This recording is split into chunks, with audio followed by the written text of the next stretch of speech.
1043 of House of Commons Procedure and Practice stipulates that in the absence of the chair and vice chairs, the committee clerk must preside over the election of an acting chair before the committee can begin its work. I am ready to receive motions to that effect. Ms. Konez? Yes, I nominate MP Corey Tucker. Thank you. It's moved by Ms. Konez that Mr. Tucker be elected as acting chair of the committee. Are there any further motions? Is it the pleasure of the committee to adopt the motion? Agreement? Sure. I declare the motion carried and Corey Tucker duly elected acting chair of the committee. I invite Mr. Tucker to take the chair. Sir, here you're speaking.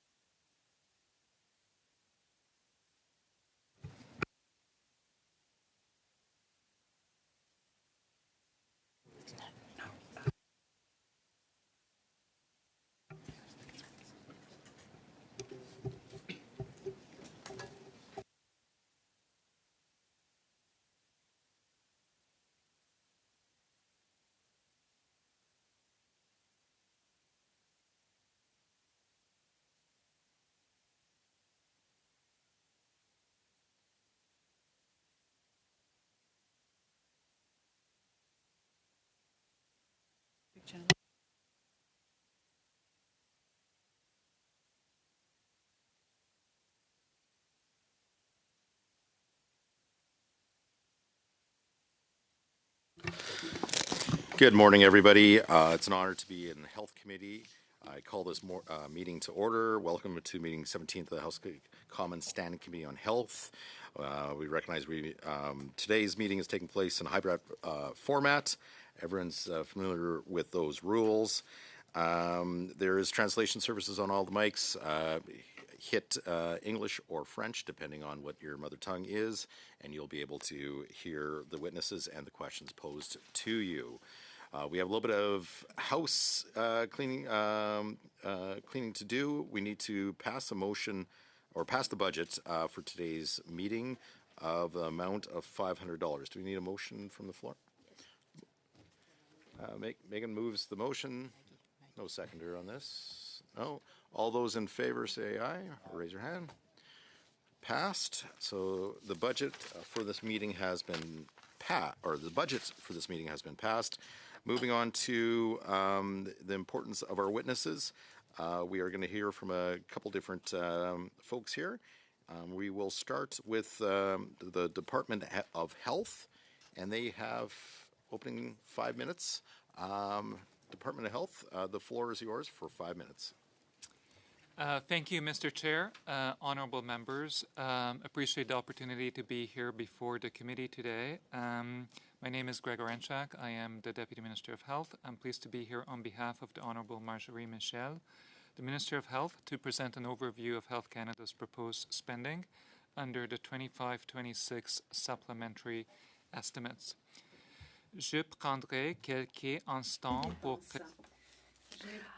I'd like to take a few moments to present the main initiatives related to the new expenditures proposed for Health Canada.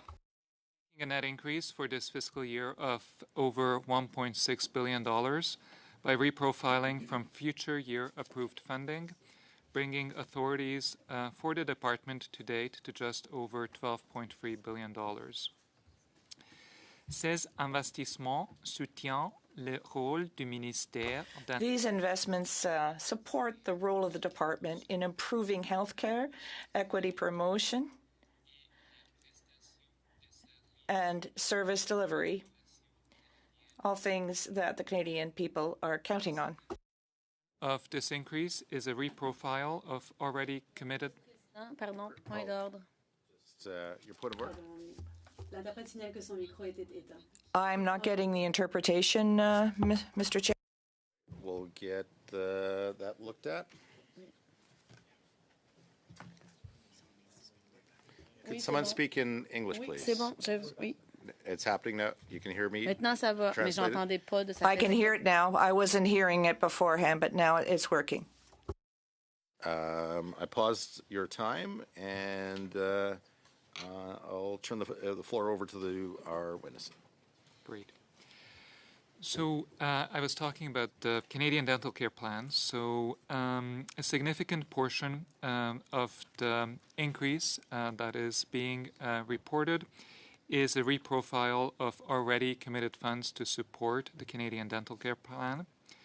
The department is seeking access to this already committed $1.6 billion in funding for the plan this year, which has already helped millions of Canadians access oral health care. Le RCSD est en This CDCP is a relatively new program. Our forecasts indicate that demand will be higher this year than initially forecast because many people who now have access to dental care have not benefited from such care for several years. Expected to stabilize in later years once those immediate needs have been treated. Consequently, we are shifting existing committed and available resources to better align with projected program use. Over time, improved access to dental care is expected to reduce pressure on the overall healthcare system, including fewer emergency care visits for conditions better treated in a dental setting. More broadly, the Canadian Dental Care Plan represents a structural shift in access to oral health care in Canada, with expected long-term benefits for population health and system sustainability. Another targeted transfer is $100,000 from the Public Health Agency of Canada to support the National Drug Toxicity Indicator Harmonization Pilot. This funding enables the Canadian Centre on Substance Use and Addiction to work with drug checking partners across provinces and territories to develop a national harmonized approach to collecting, analyzing, and reporting drug checking data. This pilot will test and validate comparable indicators, improve national consistency in reporting, and support the identification of patterns and trends in the drug supply across different regions of Canada. Ce travail renforce. This work strengthens the way that we monitor drug procurement risks and identify problems. We follow up, which enables public health interventions that are quicker and better coordinated. Mr. Chair, the investments set out in these supplementary estimates support Health Canada's ongoing work to strengthen the health system and protect the health and safety of Canadians.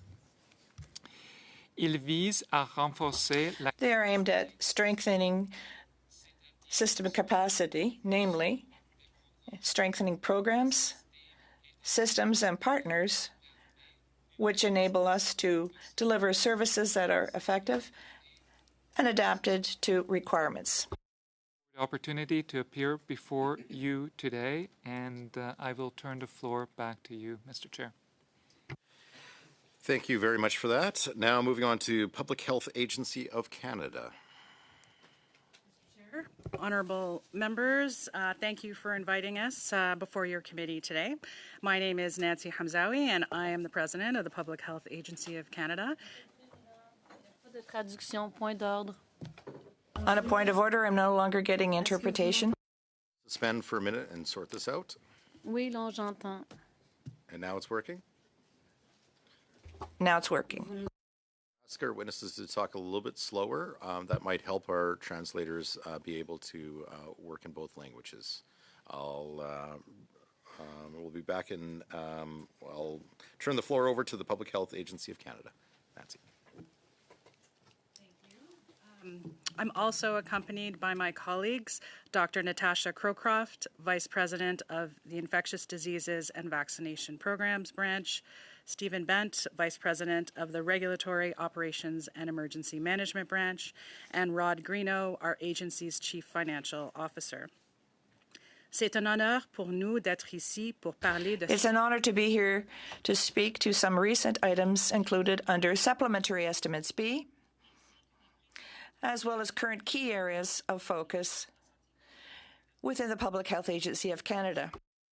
supplementary estimates, I would like to take a moment to recognize and thank the outstanding team of dedicated professionals that I have the privilege of working with at the Public Health Agency of Canada.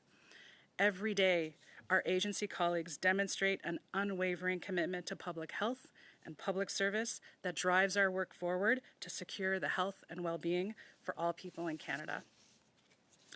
L'ASPC cherche à obtenir au total PHAC is seeking a total of $67.5 million through the supplementary estimates. Highlights include funding of $47.6 million for pandemic vaccine preparedness, specifically the procurement of AS03 adjuvant, a critical ingredient for the pandemic influenza vaccine. This funding will strengthen Canada's pandemic readiness posture and security of supply, protecting the health and safety of Canadians through timely access to vaccines in the event of an influenza pandemic. Estimates include one funding reprofile totaling $16.9 million, which supports the strategic priorities and long-term capital planning undertaken by the National Aboriginal Head Start Association of Canada. Shifting this funding into 25-26 is critical to ensure uninterrupted delivery of high-quality, culturally responsive early learning programming for Indigenous children living off-reserve in urban and northern communities, and to support implementation of the Association's long-term capital plan. These investments through the supplementary estimates, however, represent only a small portion of the agency's important work. The proposed spending will support a strong public health system that contributes to Canada's economic and national security. PHAC's focus is to ensure a strong defense against a wide range of public health threats. L'ASPC joue un rôle important en matière de sécurité sanitaire. PHAC plays an important health security role for emergency preparedness more broadly, including to chemical, biological, or nuclear incidents, or natural disasters with health consequences, recognizing the contribution of resilience to overall well-being. The agency is also supporting innovative community-based intervention projects in over 200 communities.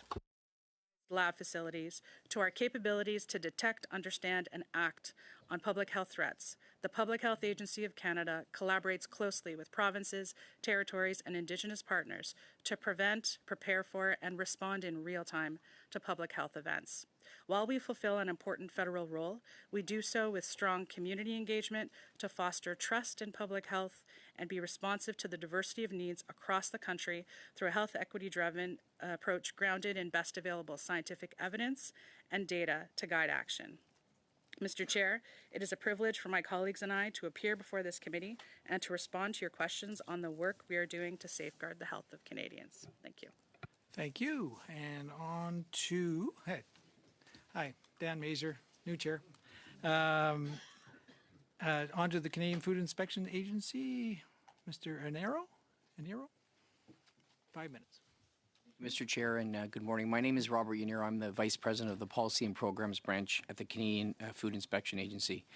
Monsieur le Président, Mesdames et Messieurs les députés. Mr. Chair, honourable members, thank you for the opportunity to appear before the committee today.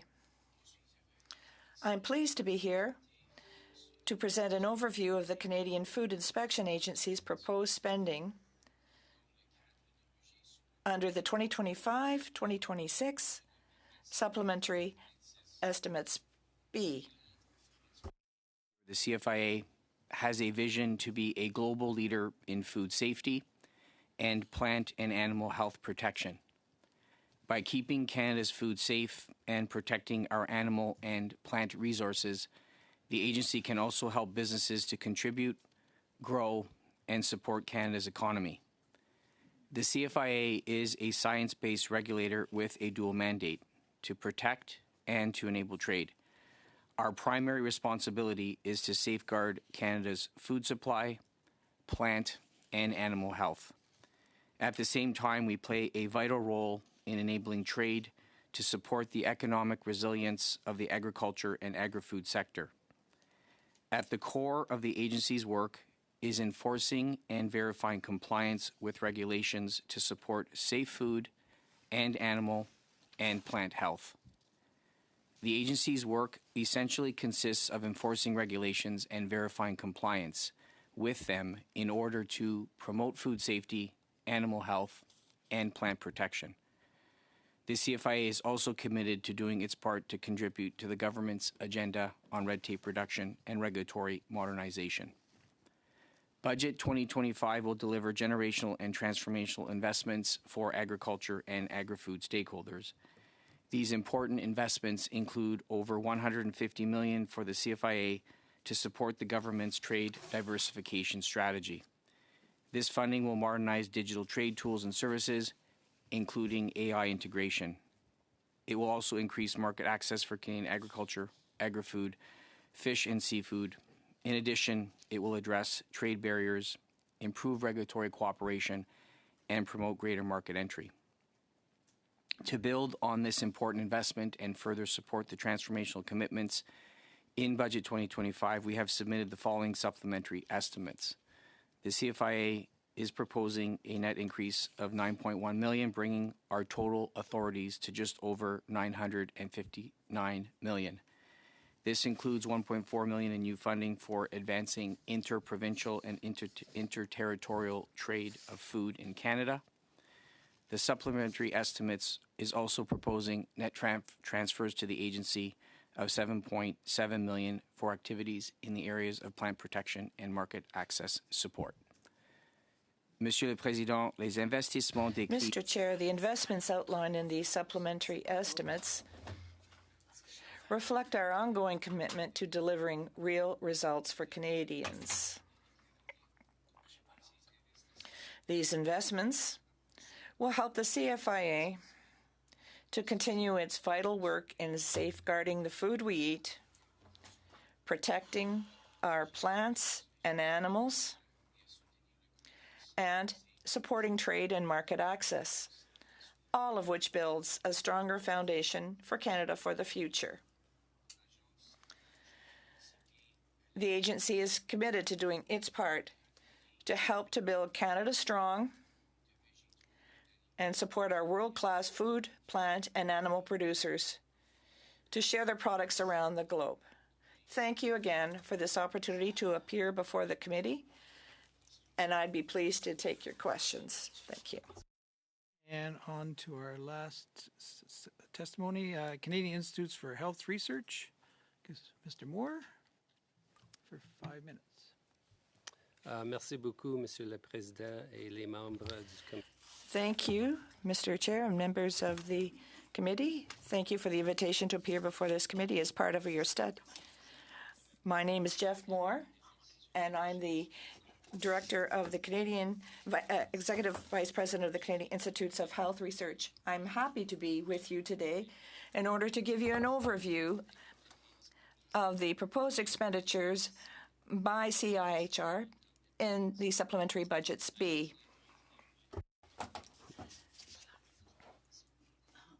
Je suis accompagnée d'un collègue qui travaille pour l'agence aussi.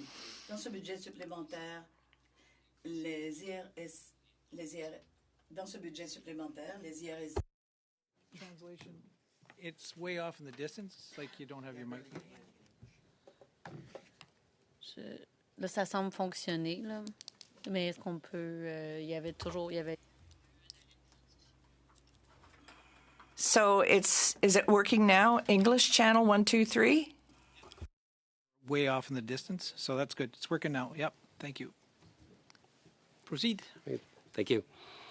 So in these supplementary estimates, CIHR is requesting an overall increase of $3.4 million, bringing its proposed authorities to date to nearly $1.4 billion. This increase reflects several transfers from other departments and agencies to strengthen research that directly improves the lives of Canadians. This includes $1.3 million from the Natural Sciences and Engineering Research Council to build innovation capacity through the College and Community Innovation Program. Another $1 million from Employment and Social Development Canada will support research on the health and well-being impacts of school food programs across the country. From Indigenous Services Canada, $500,000 will support the work of the Indigenous Youth Services Network, part of a new Canada-wide learning health system and integrated youth services. And 2 transfers from the Department of Canadian Heritage, including $400,000 to mobilize research regarding the health of female athletes, and $250,000, to support health research for Francophone communities across Canada. Mr. Chair, the investments outlined in these supplementary estimates reflect CIHR's commitment to impactful research that contributes to better health for all Canadians and to thriving communities from coast to coast to coast. Ces investissements montrent également la vision. They also reflect our agency's renewed emphasis on collaboration for impact and our role as a leader, partner, and convener across Canada's health research and life sciences ecosystem. CIHR would welcome the opportunity to further support the committee in its ongoing work and to discuss how we are contributing to a healthier and more prosperous Canada. Once again, thank you for the invitation to appear today. I'd be pleased to take your questions. Thank you. So that ends our round of presentations, and we'll start off with some questions. And I'm going to kick off being in the chair, and I'll kick off the first round of questions for 6 minutes. And my first question is to Ms. Weber. On October 2nd, you testified at this committee that no funding from Health Canada was being used to purchase crack pipes. Do you still stand by this answer today? Chair, is that good? Can you hear me? Great. I really appreciate the opportunity to clarify the funding that goes from Health Canada to harm reduction projects. So while Health Canada does not directly purchase harm reduction supplies, Health Canada does provide funding to community organizations that do invest in prevention, harm reduction, and treatment projects. And that funding can be used for harm reduction supplies to minimize the transmission. Ms. Weber, it was a pretty direct question. I said, does Health Canada, is any of the funding from Health Canada being used to purchase crack pipes? It was just a yes or no answer. I appreciate the question. Yes, we do provide funding to community organizations for harm reduction tools, including pipes, yes.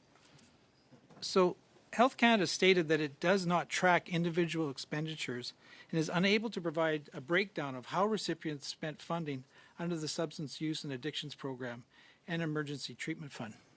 If you do not track individual expenditures, how do you know that no federal funds were used to purchase crack pipes? So I did say that funds do go to community organizations, and I did say that they are used by those organizations to purchase harm reduction products, such as pipes. Like crack pipes? That's right. So, and we provided examples of that in our written response.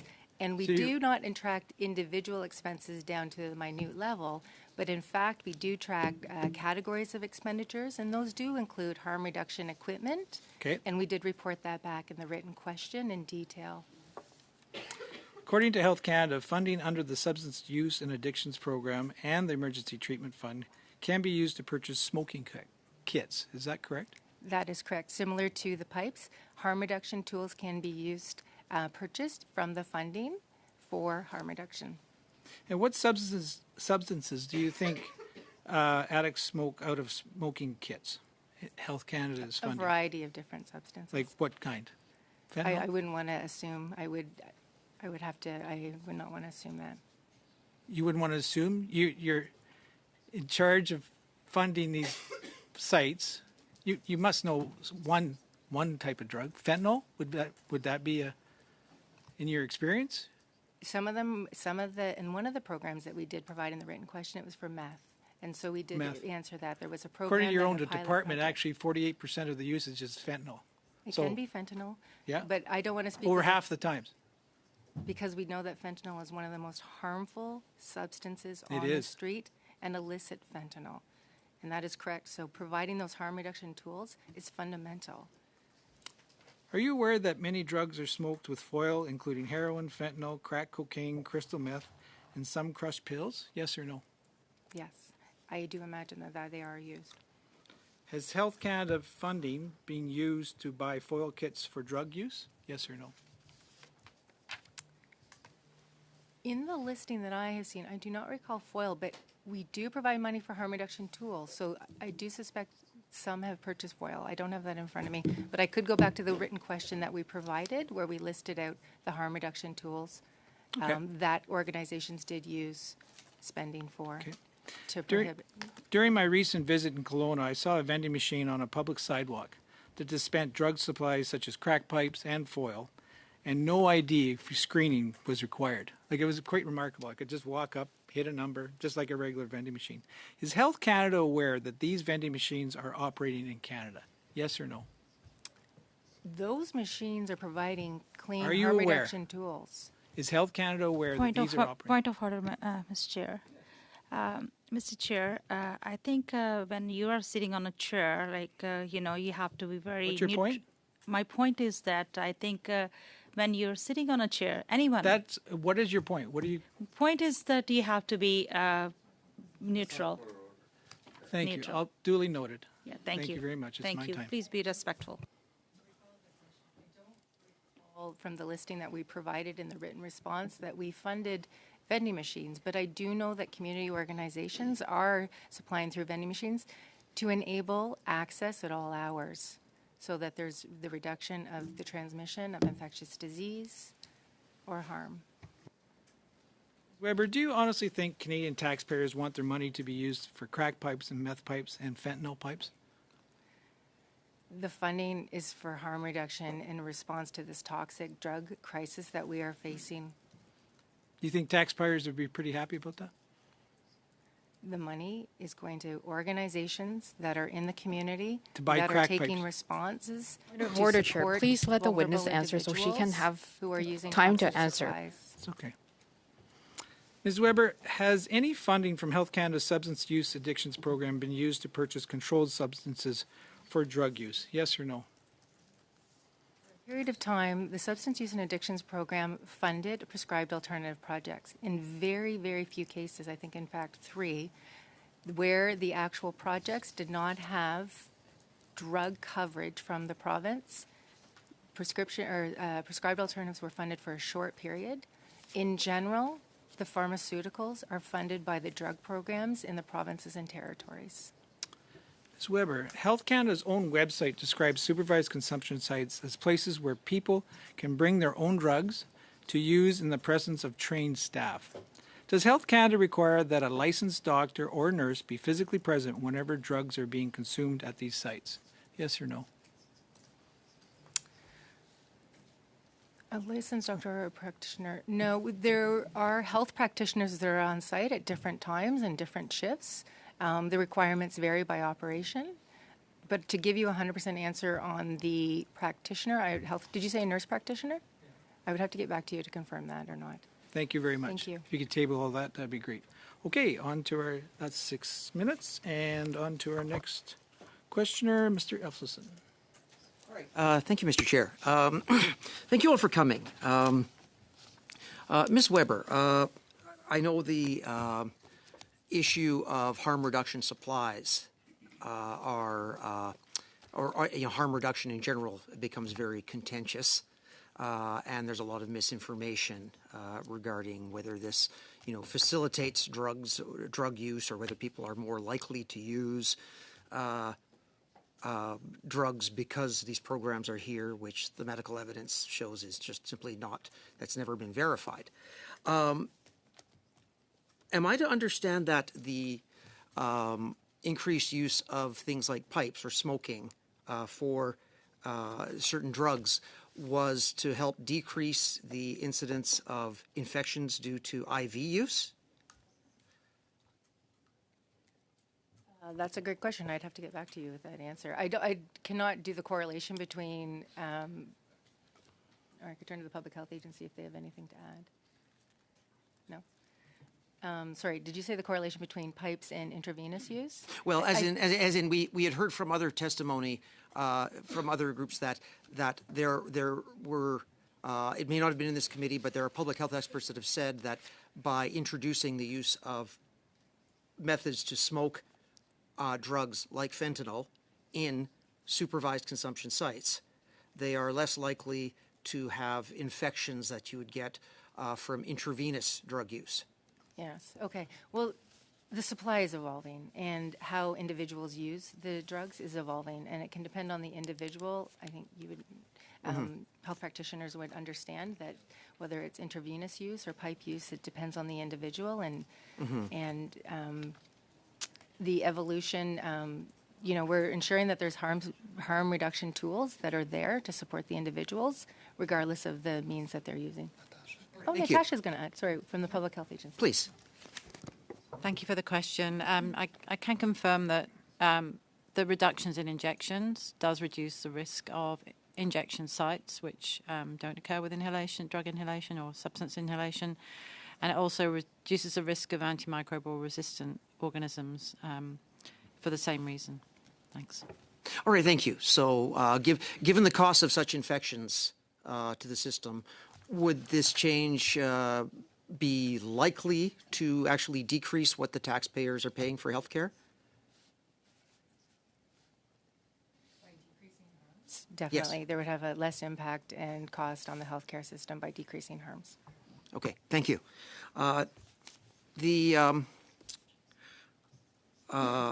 In regards to, there was a question about, has Health Canada been funding the purchase of certain devices? We're reminded, very often that, healthcare decisions, direct healthcare decisions are a provincial responsibility. Is it at the provincial level that authorities are deciding which supplies to buy for harm reduction? Decisions can be made across all jurisdictions. So provinces and territories can make those decisions. We also provide funding to municipalities. And so public health officials in those municipalities or in Indigenous communities would be making decision about the purchase of public health supplies, which can include harm reduction tools. So it's across all levels of government, municipal, and also provincial and territorial, and then Indigenous organizations as well. Okay, thank you. So the federal government isn't, or federal agencies are not deciding directly that this money is to be spent on, this device like crack pipes. So Health Canada is not. We're transferring money to other jurisdictions, but I must note Corrections Canada will be making decisions about purchases. So I can't say Government of Canada across the board because we do know that corrections may purchase, and I can't speak for them. So I do need to keep it broad. At Health Canada, we transfer the money to municipals and also municipalities and also provinces and territories. All right. Thank you. At this point, Mr. Chair, I'd like to move the following motion, that the committee invite the Minister of Health and the department officials to testify before the committee by February 6th, 2026. You're just tabling that? Yes, and it is... Okay. Well, I'm making the motion, and it's being, I believe this is available in both official languages. Did you give, what's the motion? It's not related? Pardon me? Is it at hand? The motion is that the committee invite the Minister of Health and the department officials to testify before the committee by February 6th. On the supplements. Yeah. By February 6th. By February 6th, yes. That is the motion. Do we have a copy of that? Yeah. Bert? Yeah? Yep. And we have that's circulated? I think should have received a copy. Okay. French? Is that UC then? As long as we have a copy of it, right?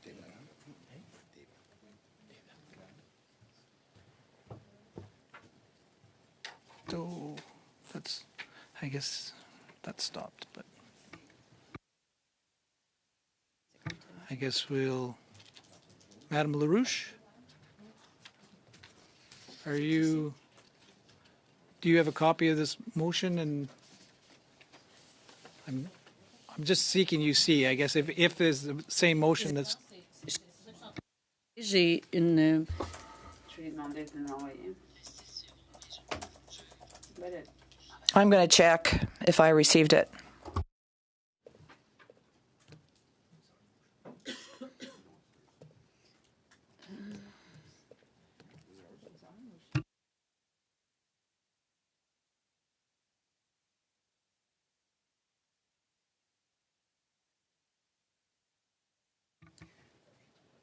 Mr. Effelson? Je voudrais rappeler que moi, en tout cas, je cherche la. I'm looking for the motion, but I have Major's motion. I have another one from Burton.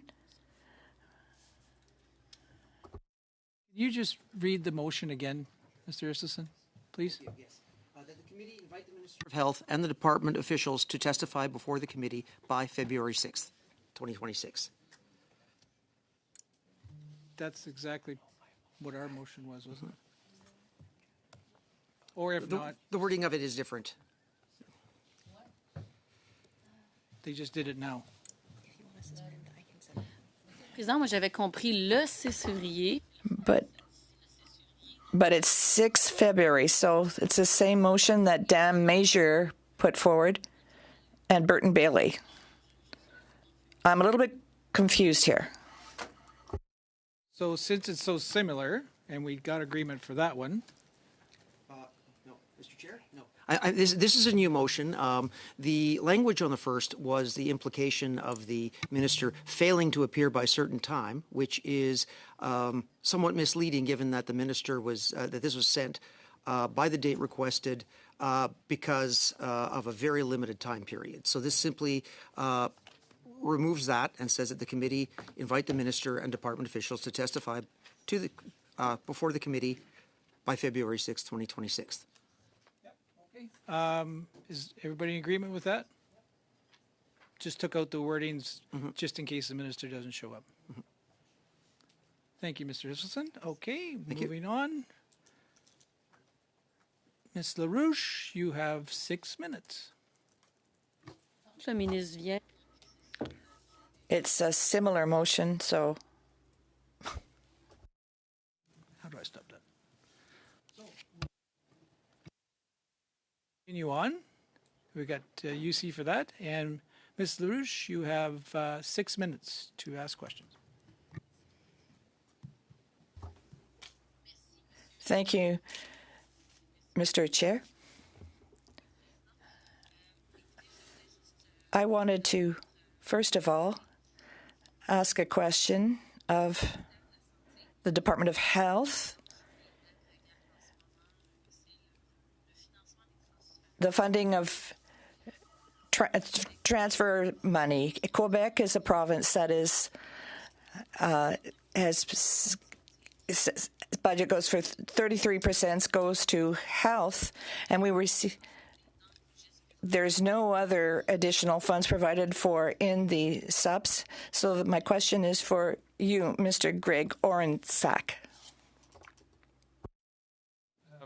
Thank you for through the chair. So through the working together plan that is in place, Quebec will receive $38.3 billion in federal funding over the next 10 years. 31.7 billion of that would be through the Canada Health Transfer, and approximately $6.6 billion would be through bilateral agreements to advance shared health priorities. C'est pas ce qu'on appelle. This is not a structural increase in transfer funds. We didn't see this in the last budget. As for the cutbacks in Health Canada, on page 350 of the budget, you announced a 15% reduction at Health Canada. So given the current circumstances, how are you going to manage these cutbacks? In terms of the section of the budget that you're referencing, Those projected reductions do not involve transfers to the provinces and territories. I think Budget 2025 made clear that the Government of Canada continues to protect those health transfers, including the commitments made and the numbers I referenced, those 10-year numbers through the Canada Health Transfer and the Working Together agreements. So those savings and reductions referenced in the annex of the budget do not impact on funding to provinces and territories for healthcare.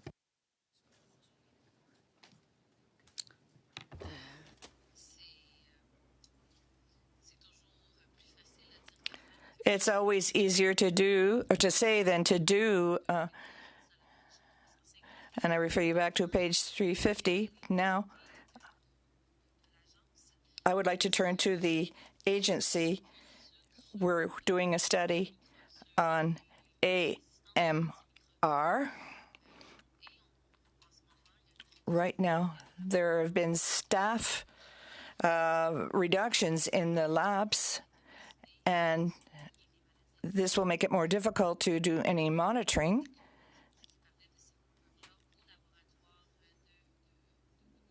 There is a reduction at the Winnipeg lab. And here I refer to the National Laboratory on Microbiology. They're going to have cutbacks because of reductions in the budget. We're talking about 250 technicians that are going to be affected by this. What do you have to say on behalf of the agency with respect to this cutback? Thank you very much, Mr. Chair, for this question. With respect to the recalibration of operations and the agency in total, there was a cutback of 10% for the agency, but for the laboratories, it was less compared to the rest of the organization. This represented a cutback of 4%. This recalibration was related to, we had more money before because of COVID, but now there's less pressure on the labs as due to COVID. And we've concluded the contracts with these casual employees. So we're not talking about full-time employees. We were talking about contracts that were that came to an end on March 31st. With respect to the capacity and the operations of the lab, the cutbacks were made in areas where there were no clear federal responsibilities or where there was some duplication of tasks, for example, with maybe provinces or territories. So we're confident that the cutbacks will not have an impact, a substantial impact on our labs. But this, I would conclude, Mr.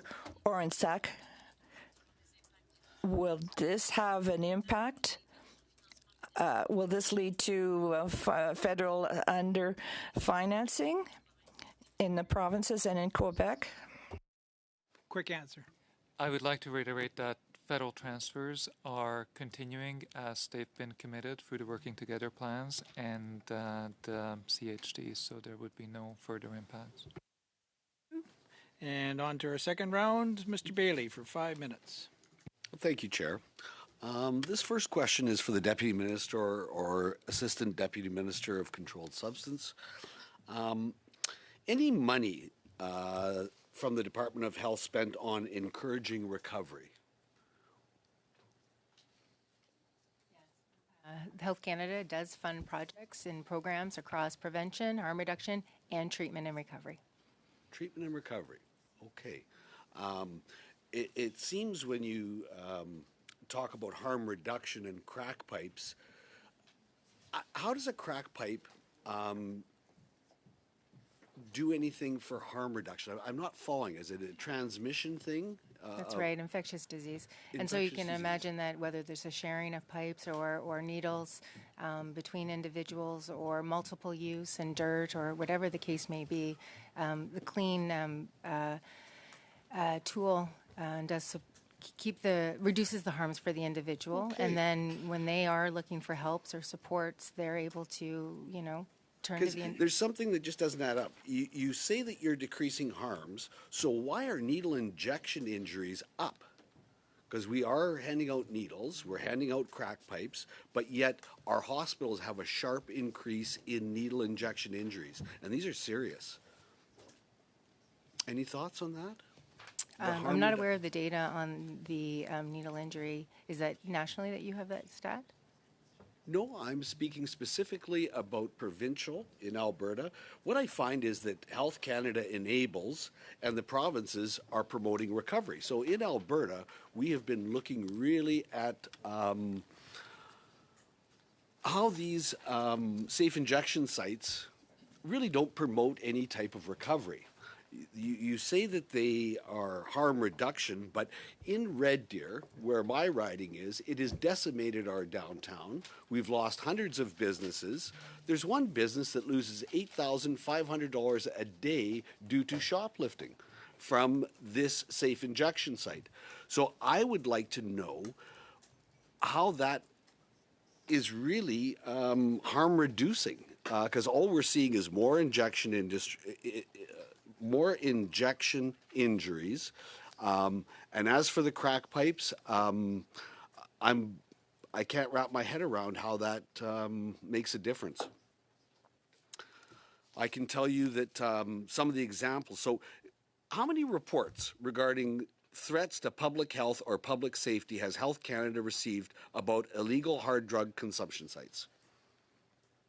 I think we tabled a response in a written question. We were asked about the complaints that we received for the supervised consumption sites, so we did provide that in a written answer. Okay. So I wouldn't go through it right now; it would be time consuming. But we did. Well, you table got that. 201 reported complaints, right? That's right. Some of them are general. Some of them are related to loitering. Some of them are a number of complaints, and I think we listed them. Okay, in the so it's response. safe to say, to assume, I guess, far more complaints have been received regarding these sites. More than I think that I don't know what the comparison is. In fact, It's your data. Well, I didn't say more than. Like we've listed the actual complaints in that listing. So the question asked us if we received complaints, and then we listed them by supervised consumption site in the written response. So drug dealing, aggression, property damage, public nuisance, breaking in, littering, among others. But according to Health Canada, these complaints, I'm going to quote it, do not relate to infringement of public health or public safety, but are general statements of views regarding the presence of the site, end of quote. Would you not consider, Ms. Weber, any of the previously mentioned complaints like drug dealing, property damage, break-ins, or aggression a threat to public safety? So the response that we've provided outlines where there were issues like you listed, and then there were some that were general concerns, and I think that may be a footnote Yeah. that you had read. So just to be clear, they are concerning complaints, and that footnote I think applies to the general inquiries. Well, it's exactly what we're seeing in Red Deer. So if you think it's okay for Canadians to be put through this threat and decimate our downtowns, but I'll be back with some more questions. Thank you, Chair. Thank you, Mr. Burton. Ms. G for 5 minutes. Thank you, Chair. Thank you, officials, for coming in on such a frigid day. My question is to Ms. Weber. Sorry, another round towards you. So could you explain the healthcare rationale behind harm reduction? You mentioned that quite a bit in your testimony, and specifically how they reduce communicable diseases and prevent costly hospitalization from injuries and infections. I will turn to my public health colleagues from the Public Health Agency and to the Acting Chief Public Health Officer. She could give you a better description of the public health advantages that come from harm reduction tools. So Fantastic. Thank you. Thank you. You. So the rationale is that, and thank you for the question through the chair. So by providing a safe setting in which to to use substances that's a clean setting with clean equipment, you reduce transmission in several ways. For example, I've been involved in a tuberculosis transmission that was through nasal use of substances. So it's not just about injection; it's about any access to substances can lead to the transmission of infectious diseases. And if you've ever seen the environments in which addicts who don't have the ability to access a clean setting to use the substances that they're addicted to, those settings are ideal for the transmission of all sorts of infectious diseases. It's sometimes described as a syndemic, where this group in the population, they're very vulnerable, they're very poor, they have poor nutrition, they're mixing together often with other people who are using, and they often have been subject to all sorts of disadvantage, which means they may not be vaccinated against routine childhood immunizations, for example. So there's a list of outbreaks that are linked to the use of substances, including outbreaks of diphtheria, for example, the spread of antimicrobial resistance, and it's all linked to that environment in which the use is occurring. Yeah, thank you. Thank you so much. And just to be absolutely clear, the program exists, or the approach exists, is to keep folks alive until they're connected to treatment and care. Is that correct? So they're on the path to recovery. In the context of the toxic drug crisis, keeping them alive is critical, and so that if they do have an issue, there are people on hand to help them. Correct. And it's very clear that the help they get saves lives. And correct me if I'm wrong, but I've seen the data, and the data has been pretty positive, right? We haven't seen death, so that means the program is working and it's connecting folks to the proper care that they need. Reduction right? program saves lives, yes. Excellent. And also I want to clarify the federal role in harm reduction. And is it correct to say that Health Canada's role is limited to providing evidence-based guidance, reviewing exemptions, and supporting public health goals rather than procuring and distributing supplies? Yes, but I would say that we do provide contribution funding to municipalities and non-governmental organizations, and also provinces and territories for supplies. I would add that to the list. Thank you. Thank you so much. And how many minutes? I in my last minute, yeah, can I turn to CIHR? Just want to pick your brain on the funding that you mentioned on your request through the supplementary estimates. What is it, through your collaborative approach, what are you seeing the benefit of? What are the goals? And just describe what in general. Thank you. Thank you for the question. Are you referring to our overall funding or the funding identified through supplementary estimates B? Through the supplementary, because you mentioned you had transfers from multiple departments. I want to see what the your collaboration efforts through that. Yeah. Right. So that's one of the goals of CIHR, is to look at how we can collaborate for impact, and we're seeing that through a lot of the efforts with other government departments. A good example is ESDC. I talked about the school food program there, where they're actually transferring money to us, and we're delivering that funding through one of our scientific institutes with their scientific director, and looking at evaluating their school food programs and what the impacts are from a learning health systems perspective, grounded in evidence and grounded in science. So that just gives you one example of how we're working very closely with certain departments. Also, we received some money from... That's good. Wrap it up. Oh, okay. Maybe I'll just stop there then, with that example. Thank you. Yeah. Sorry I had to cut you off, but that's no 5 minutes. Okay, Madame LaRouche for 2.5 minutes. Merci beaucoup, Monsieur le Président. Thank you, Mr. Chairman. Before going any further,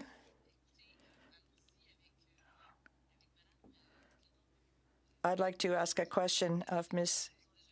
Weber. Questions have already been asked, but I'd like to go back to some of those questions. We talk about contaminated drug crisis. are we increasing monitoring of these illicit substances, these opioids? In turn to the Public Health Agency that has an extensive surveillance program, we do monitor these substances that are being used across the country by provinces, and then also the Public Health Agency has an extensive surveillance of harms caused by opioids. They monitor hospitalizations, they monitor death. We also, at Health Canada, monitor wastewater. And so a more recent program with investments from our border strategy includes us engaging in memorandum of understanding with municipalities and Indigenous communities across the country to monitor the wastewater for for chemicals, over 500 substances. De la part, Rapidement, oui, j'aurais une autre. Oui. Very quickly, please. Kendall gave you the general outlines on our monitoring abilities. We work with provinces, municipalities, and territories. So we hear from emergency services. We have a simulation model. And we can see what impact this will have in the future in determining the trends.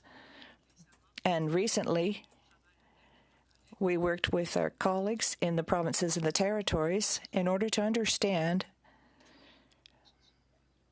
the drivers. I don't know how to say that in French. The drivers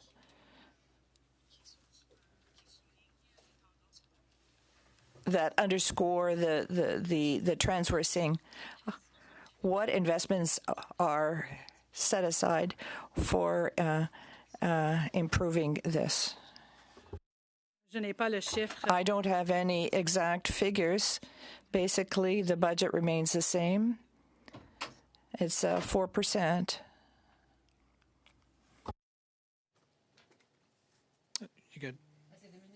You got another 45 seconds? 2.5 minutes. Right? OK, dans ce cas-là. In that case, what funding is required to adapt the with respect to cannabis use? Are you asking for the exact amount of how much we put into regulating cannabis?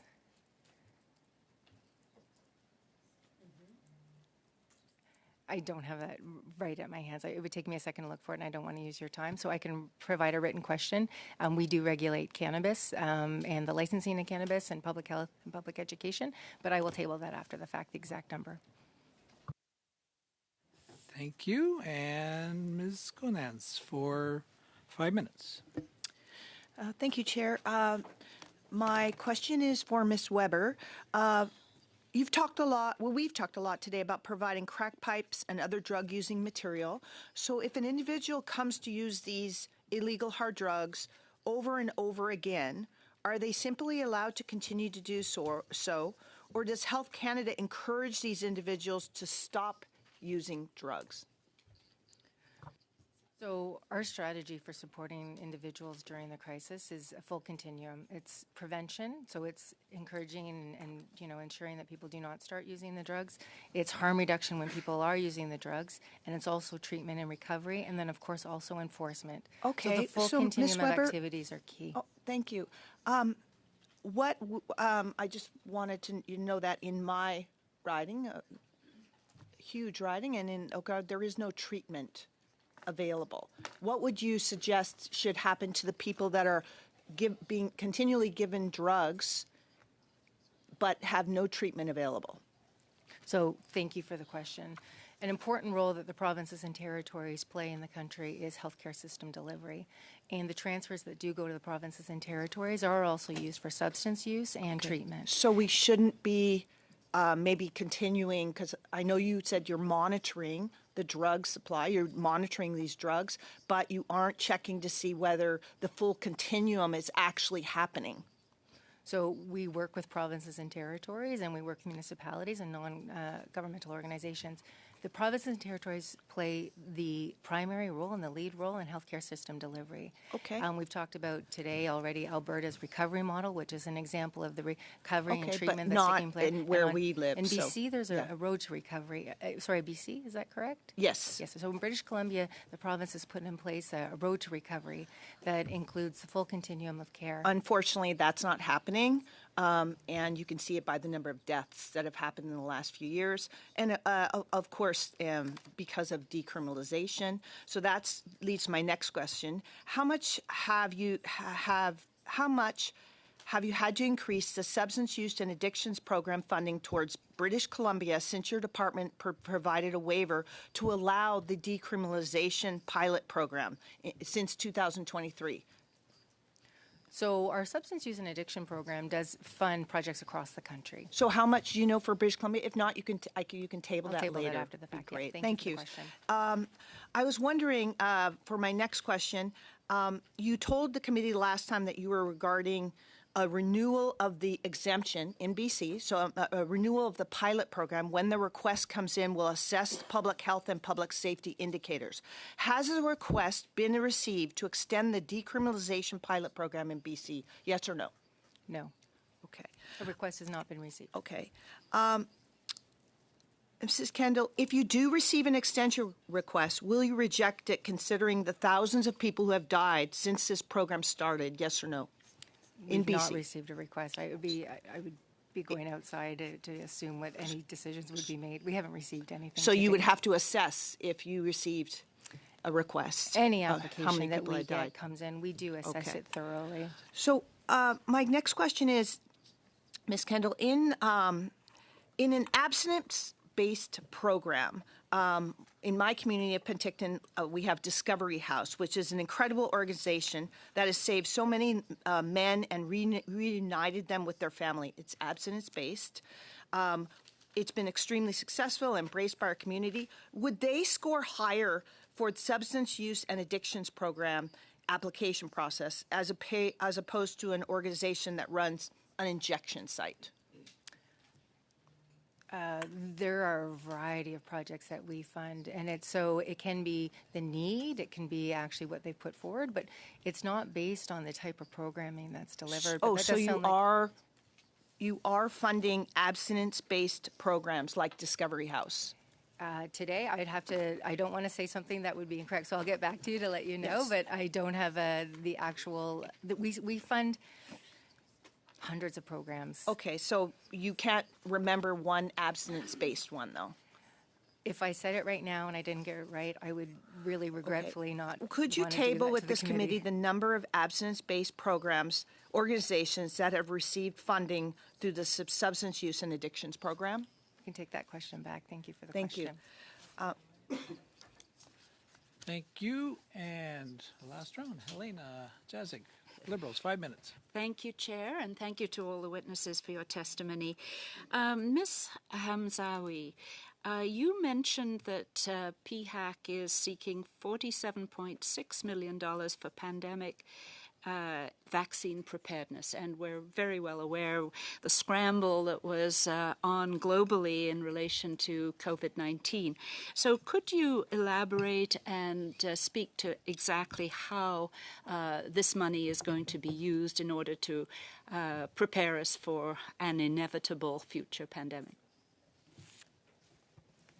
Thank you very much, Mr. Chair, for the question.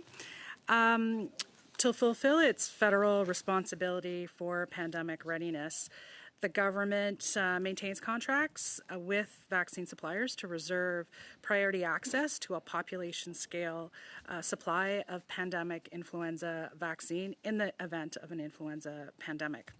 The contract includes the ability to procure and stockpile to reduce the risk of supply chain delays or disruptions, allowing the government to maintain security of supply and fulfill its mandate for timely pandemic readiness.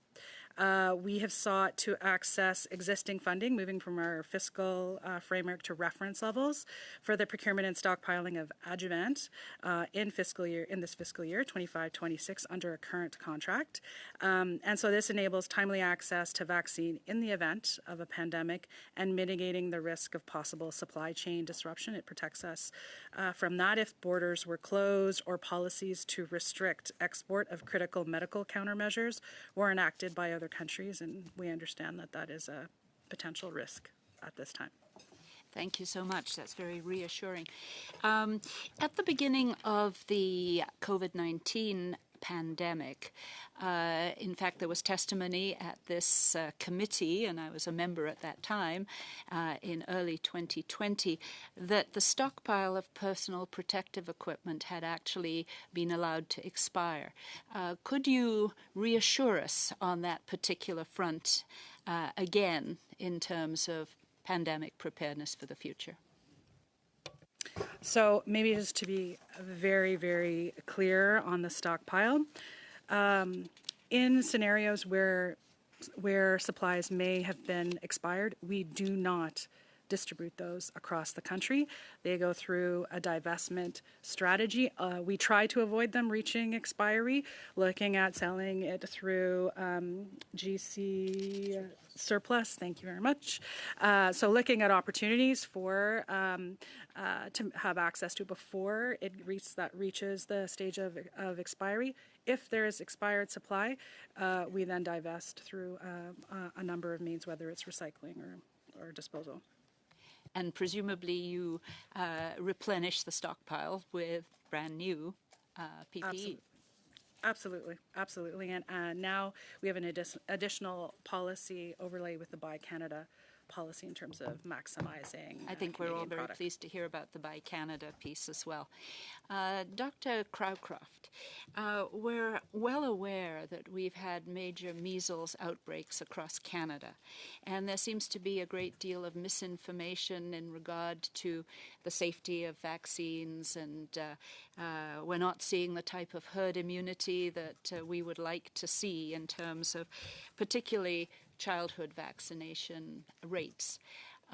Could you explain how, as the Interim Chief Public Health Officer for Canada, you're trying to combat this misinformation? Thank you for the question.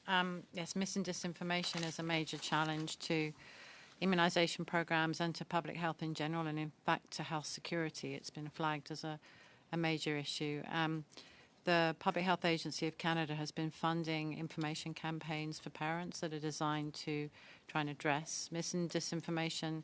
We're also ready to go out with information when news stories hit the media. So when something comes out that we raises concerns and flags and in partnership with others, because we do everything in partnership. So as a good example, when the acetaminophen and autism story came out, Health Canada was very quick to post information. We were ready to do that. So we have an agile position in order to respond.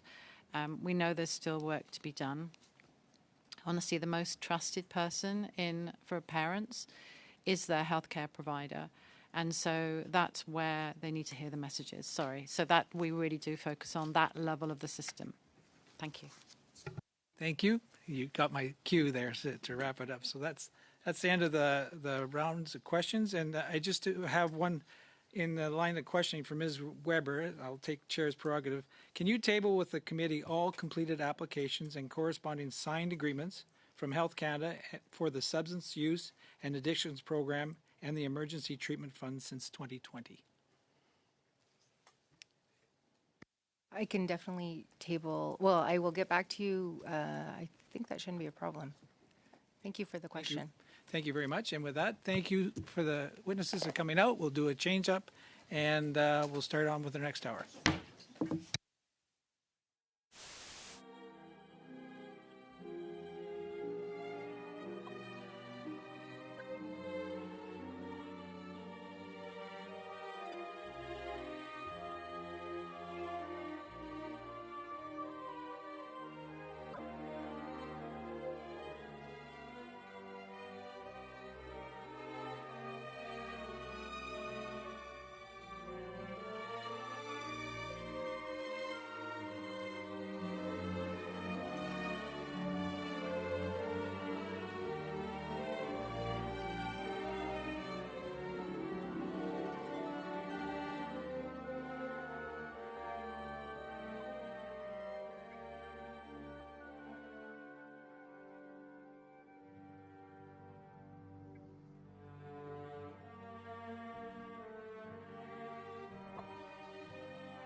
and pursuant to Standing Order 108, bracket 2, and the motion adopted by the committee on Tuesday, September 3rd, the committee shall resume the study of antimicrobial resistance. And I'd like to welcome the witnesses here again, and then we have some new witnesses as well, which are from the Canadian Institutes of Health Research and the Public Health Agency of Canada. So and I understand just the two of you will be giving 5-minute each presentation. So whoever, I guess, Dr. Koshek, whoever wants to kick it off. I am, Mr. Chair, thank you very much. I'm happy to kick off with the first statement, and then I will turn it over to my colleague, Dr. Koshik, from the Canadian Institutes of Health Research, to also provide her statement. So we are pleased here to be here today to contribute to your important study on antimicrobial resistance, or AMR. AMR is one of the top 10 world's most serious health threats. Microbes, including bacteria, viruses, fungi, and parasites, can change in ways that make antimicrobial drugs less effective. This is a natural process, but it is accelerated when antimicrobials, such as antibiotics, are used too often or used inappropriately in people, animals, and crops. Canada has over 20 years of experience in integrated AMR surveillance. CARS, the Canadian Antimicrobial Resistance Surveillance System, tracks trends in resistance and antibiotic use across humans, animals, food, and the environment to guide national action. À l'échelle mondiale, la RAM représente maintenant la principale. On a world scale, ARM brings 1.4 million deaths per year. In Canada, many people will have lost their lives in 2018 after contracting an infection that's resistant to antibiotics. A lot of people have been hit disproportionately, and the threat goes across borders because microbes do not know borders throughout the world. On Canadians is clear, with 26% of infections already resistant to first-line antimicrobials. The Public Health Agency of Canada estimates that one resistant infection is detected for every 220 patients admitted to acute care hospitals. In 2018, AMR was estimated to have caused 5,400 deaths, cost the healthcare system about $1.4 billion, and reduced GDP by $2 billion. Data also suggests that there are disproportionate AMR impacts on some populations in Canada, including long-term care residents. Because AMR is a One Health issue, where resistance can develop and spread between people, animals, food systems, and the environment, multi-jurisdictional and multi-sectoral collaboration to address AMR is essential. Au Canada, la lutte contre la RAM est coordonnée par l'Agence. Domestic action on AMR is coordinated by the Public Health Agency of Canada in collaboration with other federal departments, provinces, and territories, Indigenous peoples, multi-sectoral stakeholders, and other partners. In 2023, the Federal Minister of Health and Minister of Agriculture and Agri-Food jointly released the Pan-Canadian Action Plan on AMR. The action plan provides a 5-year blueprint for strengthening Canada's collective response and leadership on AMR using a One Health approach. And continue to make progress. Later this winter, FAC will be releasing a Year 2 progress report that is coming soon, and it will detail achievements across areas of action such as research and innovation, stewardship, and leadership. Il y a quelques semaines, le gouvernement du Canada a participé. A few weeks ago, the Government of Canada participated in the annual World AMR Awareness Week, where we had the opportunity to highlight some of our achievements to date, reinforcing this year's theme for World AMR Awareness Week. Act now. Protect our present. Secure our future. Canada continues to strengthen AMR and antimicrobial use surveillance. However, the landscape is evolving. Trends for several prioritized human AMR pathogens are increasing in Canada, including resistant infections commonly seen in hospitals, as well as drug-resistant sexually transmitted infections. Stewardship, maintaining strong infection prevention and control, and sustaining immunization efforts are all essential to reducing the burden of AMR and preserving the effectiveness of the treatments we have today. FAC is working across jurisdictions and with international partners to advance these actions, as well as planning for emerging priorities such as AMR linkages to health security. This work also extends beyond Canada's borders. Over the past few years, the Government of Canada has committed to several international AMR initiatives, including the 2024 United Nations General Assembly Political Declaration on AMR. Canada is working with global partners to advance the goals set out in that declaration, recognizing that AMR threats move across countries and continents. International progress helps limit the spread of resistant organisms and in turn protects the health of Canadians at home. Thank you again for the opportunity to speak with the committee about this important issue today. The Public Health Agency of Canada recognizes that AMR is a growing threat that requires sustained attention and coordinated action. Thank you. Thank you. Now, Dr. Kashik for 5 minutes, right? Yep. Welcome. Thank you very much, Chair. I hope you can hear me clearly. Excellent. So, Mr. Chair and members, thank you for the invitation to appear before this committee as part of your study on the global threat posed by antimicrobial resistance, or AMR. I'm pleased to be here with you today as the Scientific Director of the Canadian Institutes of Health Research's Institute of Infection and Immunity. As my colleague from FAC mentioned, antimicrobial resistance threatens our ability to treat common illnesses, perform routine medical procedures, and it kills about 15 people in Canada every day. Microbes know no border. This reality has prompted urgent international action, and Canada must be part of the solution.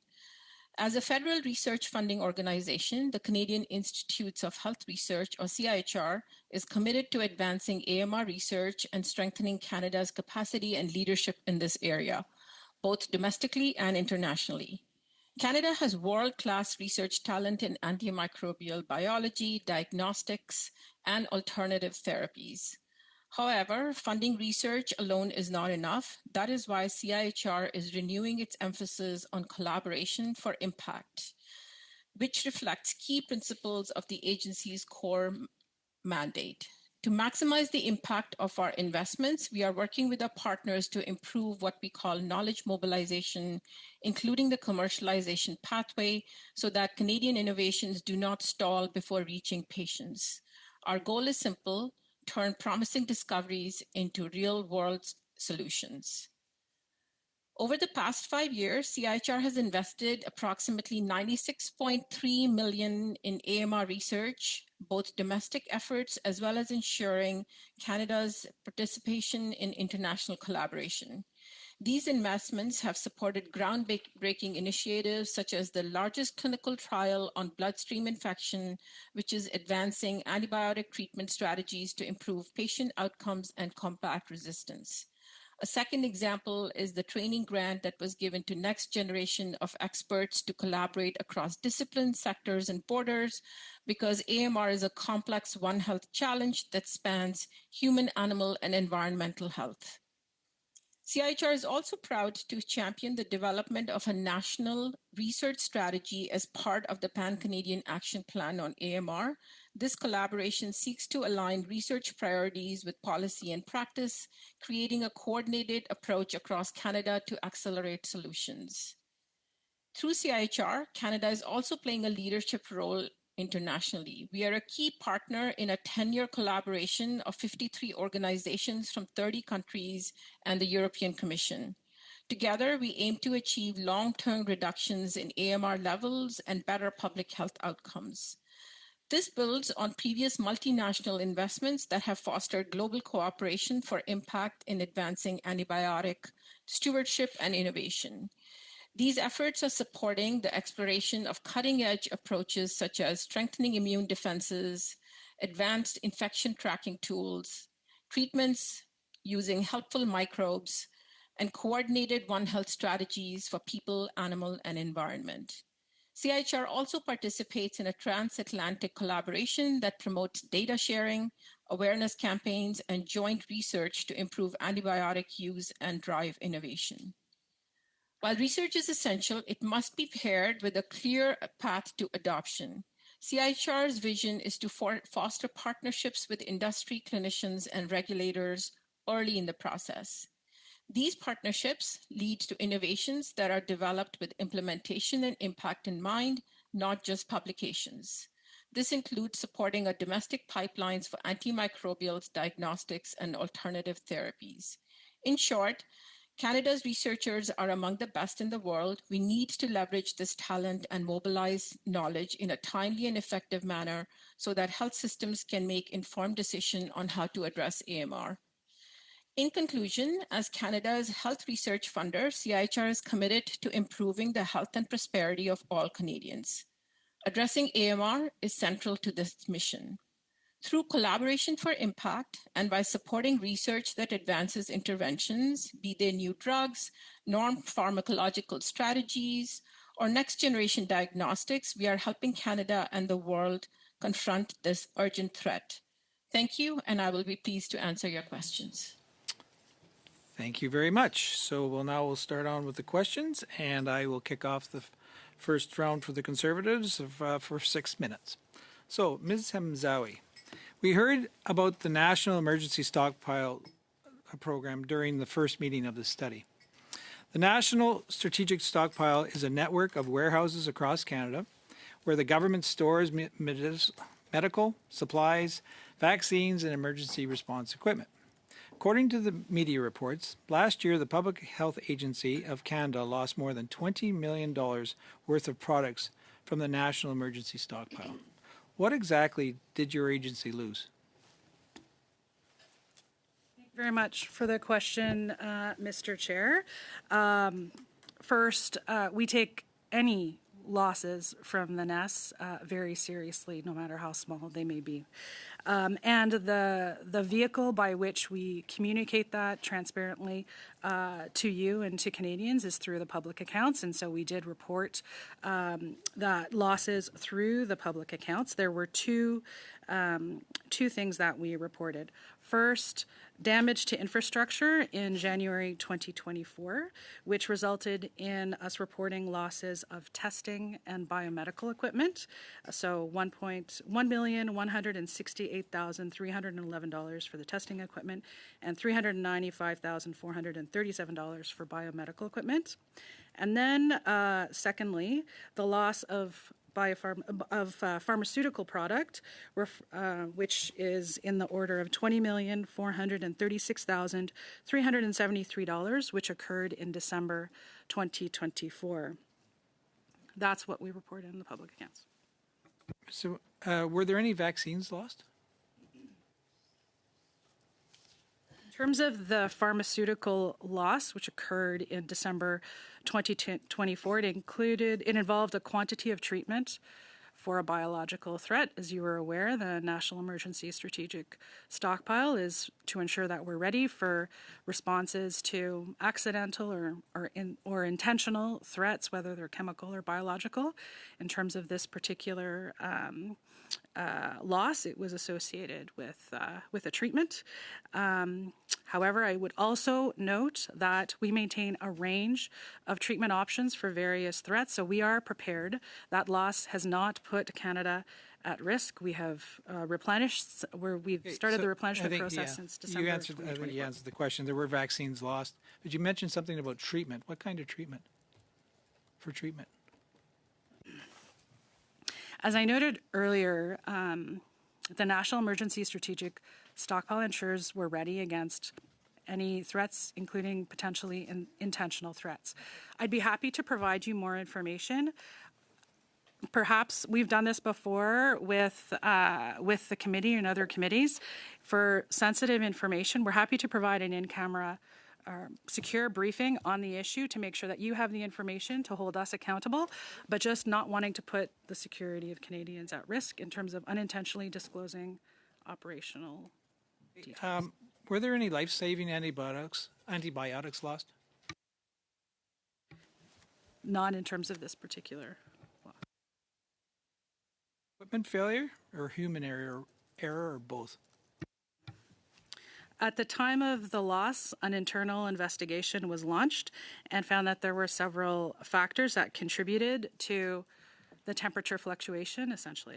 Freezers were not operating at the temperature that were anticipated at that time, and that's what resulted in the loss. So there were a number of confounding factors, and we're, again, should you like a more detailed briefing, we could do that with you and under the appropriate.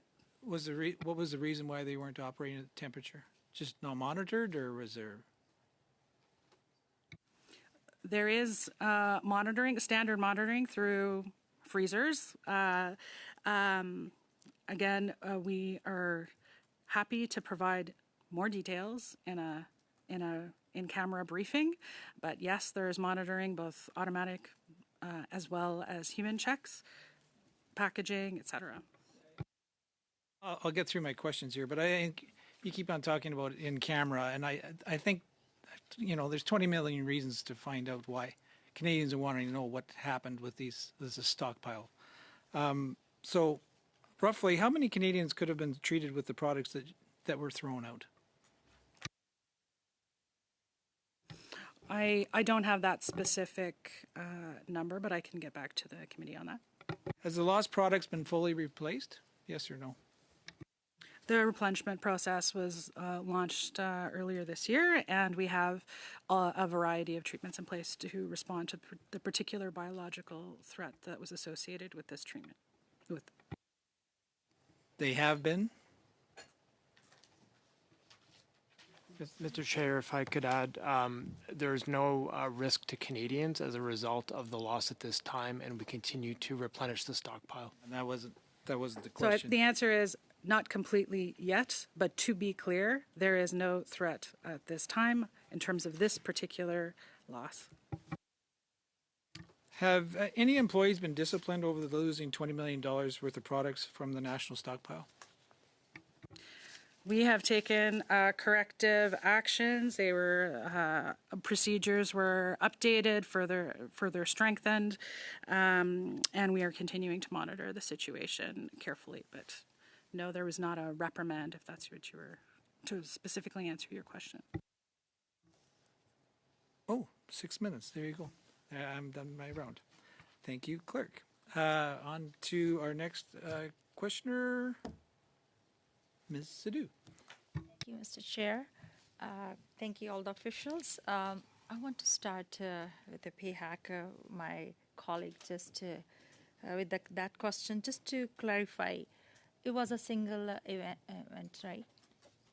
It was a single. Yeah, okay. In terms of the biological treatment, it was a single event, a one-time situation. For the stockpile, can you just let these losses will not affect the capacity of the stockpile to respond to public health events? No, there is no threat at this time. Okay. And my next question is you talked about the Pan-Canadian Action Plan, which provide the 5 years for blueprint, emphasize prevention, stewardship, and surveillance. How's PHAC using the framework to coordinate with other provinces and territories, other jurisdictions to improve Canada's preparedness for AMR? So I'll turn to my colleagues in a bit, but the Pan-Canadian, just to note, the Pan-Canadian Action Plan is a federal, provincial, territorial action plan, and we have governance in place with an FPT committee. We also have an interdepartmental committee that brings all of the key departmental players to make sure we have that One Health approach, human, animal, environmental accountabilities all together at one table, moving forward on a variety of issues that we are seized with collectively, and we have a Deputy One Health committee. So there's a robust governance, but I'll turn it over to Dorada. Thank you. My name is Dorada Economi. Can you hear me? Yeah. And I'm the Executive Director of the AMR Task Force located in Public Health Agency of Canada. This is the focal point organization that was put together in 2021 first to develop the Pan-Canadian Action Plan and now leading the coordination and the implementation of PCAP across Canada. As Nancy mentioned, there is a robust AMR governance set up with the committees that were previously mentioned. We also have an expert advisory committee that with members who are experts from different jurisdictions and different sectors. Half of those members actually have been witnesses either to this committee or to the Science Innovation Committee. And all the work that we do, all the actions under 5 pillars are coordinated through from a One Health lens, either in terms of policy, surveillance, stewardship, and we are coordinating our efforts with PT partners. Just in the testimony, you said the burden of AMR is in millions, and then GDP is in billion, and pathogen is seeking, more stronger. And what is the community level? Like you talked about the use data sharing. So what kind of data sharing is? Are you using any AI model, or just want to elaborate on that? So we have a robust surveillance system in place. So the CARS, I mentioned that in my opening remarks, the Canadian Antimicrobial Resistance Surveillance System. It tracks trends in resistance and antibiotic use across humans, animals, food, and the environment to guide national actions. And it taps more than 10 other surveillance systems. It pulls that all together, and that then informs, for example, programs at the Public Health Agency to make sure that we're being responsive to where the key areas of focus need to be for intervention. It also includes, it taps information, for example, from the Department of Fisheries and Oceans, the Canadian Food Inspection Agency, and other surveillance systems. But Gerardo, I don't know if you wanted to add further on that. Thank you, Nancy. Yes, Canada is well known for a very robust integrated One Health surveillance system. CARS is the system that brings together all the input from the 10 other surveillance systems that are in PHAC, but working very closely with our PT partners and other federal departments. Our focus has been very much on expanding our surveillance systems, trying with the investments that we've been receiving from the recent budget investments on looking at the data gaps and expanding where possible. And most recently, we're also trying to put investments on the environmental surveillance data as well. And PHAC just launched yesterday the AMR surveillance strategy, which is a framework for us to include environmental data. Thank you. And Ms. LaRouche for 6 minutes. Merci beaucoup, Monsieur le Thank you, Mr. Chair. I'd like to thank the witnesses for appearing before us today to talk about this important topic of antimicrobial resistance. If I understood your opening statement, you're working with the CFIA. You talked about verifying data, but more comprehensively, we've heard testimony in previous committees, and then there's the problem of agri-food foods from countries that don't have the same standards as we do. How does this play into the AMR, and why is it important to work with the Canadian Food Inspection Agency?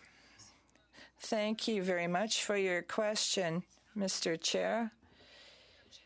As I noted in my statement, the health approach is very important, and we have to look at the impacts with respect to humans and animals. The importance of ensuring that we have this capacity.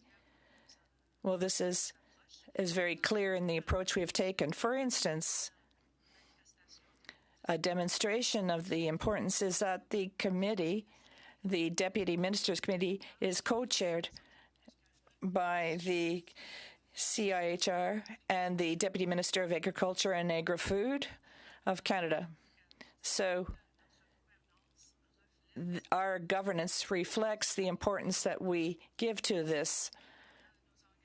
We have commitments amongst these committees. For instance,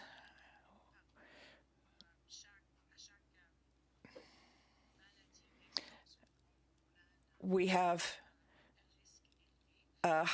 particularly for high-risk diseases,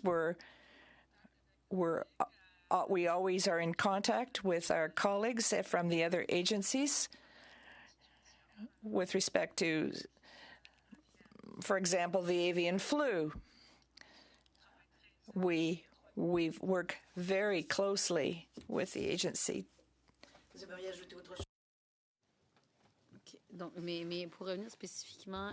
For specifically, what about the risk and standards to ensure that's, we have to improve our system there, do we not?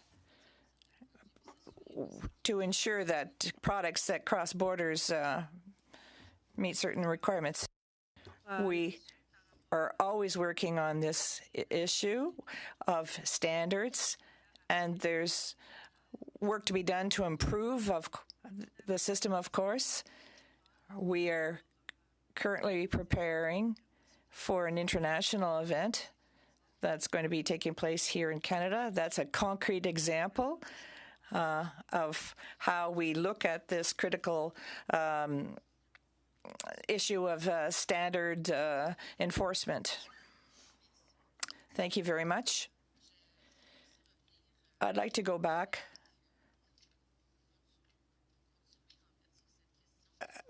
to a question. What about the budget? What about the budget and the efforts made? I don't have exact figures. Maybe I could come back to the committee with this data. But our investments, as Dr. Crocroft said, there are ties to various pillars. For instance, control and prevention of infection. This is a horizontal capacity, which involves several infectious diseases. So there is indirect and direct costs associated with this. And we have taken measures to ensure that we're able to respond correctly. Thank you. And to conclude, I have 1 minute remaining.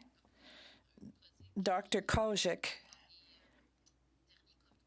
in the last meeting, the witnesses talked about the importance of procurement, high-quality procurement. We talked about products coming from China. And we know that sometimes the products are the result of forced labor. What impact does this have? And why is it important to monitor and look at the quality? I think I'll defer this question of products. Canada, because CIHR is responsible for the research investments and directing the research. The procurement question would either be Health Canada or Public Health Agency of Canada. Oui. Je voulais juste me tourner vers vous pour avoir votre point de vue. Okay, I just wanted to get your opinion as a doctor. Madame Larouche, your 6 minutes are up. Merci. Thank you. So second round, Ms. Kozans for 5 minutes. Thank you, Chair. For Ms. Hamzaoui, the issue of the National Strategic Stockpile has been raised in this committee as an important element of antimicrobial resistance. Following up on an earlier question, I want to confirm that the $20 million was lost in the 2024 National Strategic Stockpile. Yes or no? To be specific, in December 2024, there was a loss of pharmaceutical product totaling $20,436,373. Okay, great. Thank you. So you have not replenished that, from what I understand from your earlier question. We have started the replenishment process. It is almost complete in terms of that particular product.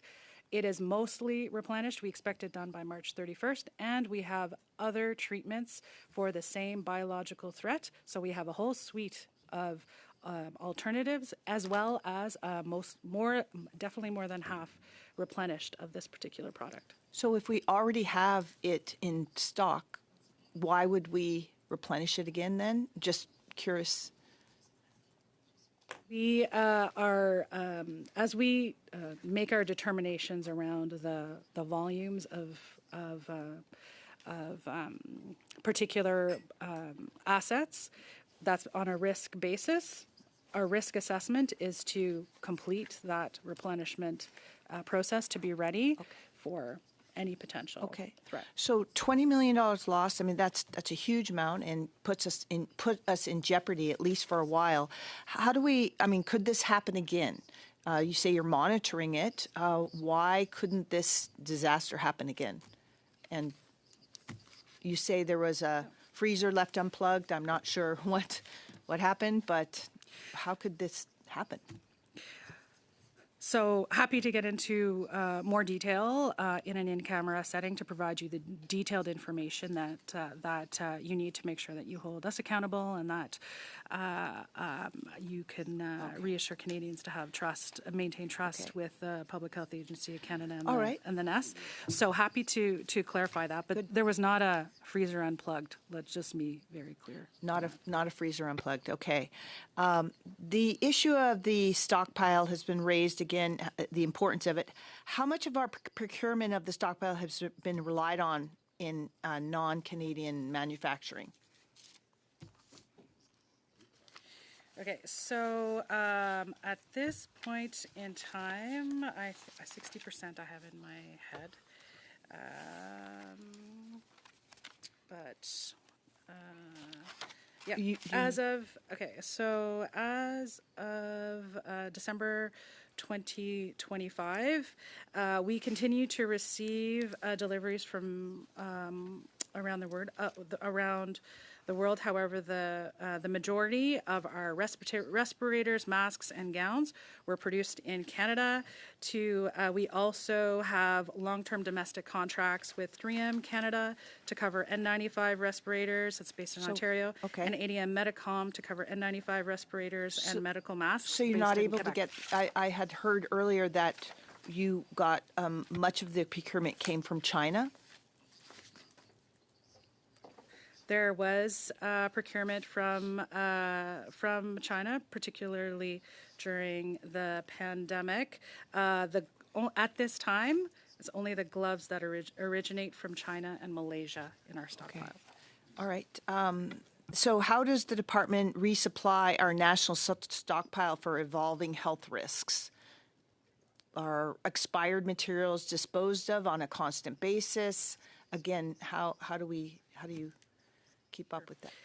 Thank you very much for the question, Mr. Chair.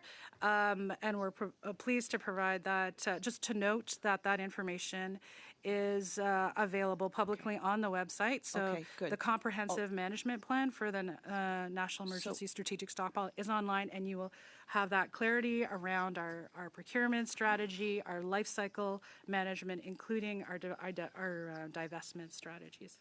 Okay, thank you. If I have a quick question for Dr. Kaushik, is there a demographic or regional difference in my antimicrobial resistance? Sorry for the quick question. So you mean within Canada? Old, rural, or urban? Could you table like 10 that answer seconds, later? 15 seconds. Yeah, tops. the chair is telling me there's not enough time for that answer. So if you could let the Yeah, we committee know. can definitely get back to you about that. Thank you very much. Thank you. Ms. Jazik, 5 minutes. Thank you so much, Chair, and thank you, witnesses, for your testimony. Ms. Hamzawi, perhaps we'll sort of start at the beginning, surveillance. In terms of what we've heard both at this committee and also, as you probably know, Science and Research undertook a study of antimicrobial resistance. We've heard that there should be an increase in terms of surveillance in community settings and in long-term care. And I think Ms. Economy did reference this. So I would like to first hear what kind of progress are you making with provinces and territories in terms of expanding surveillance across the country? Thank you for the question. As I mentioned before, when PCAP was developed, one of the key pillars was for us to strengthen surveillance, and particularly one of the actions that indicated in PCAP was for us to expand coverage on some of our surveillance systems, look at other type of surveillance, so extending our surveillance systems into long-term care homes, looking at further data on the better use of environmental data and looking what some of the linkages are between the environment and the impact on the health. And also, we've invested on CPARS, which is our integrated surveillance system that looks into the integration and of between animals and health and integration.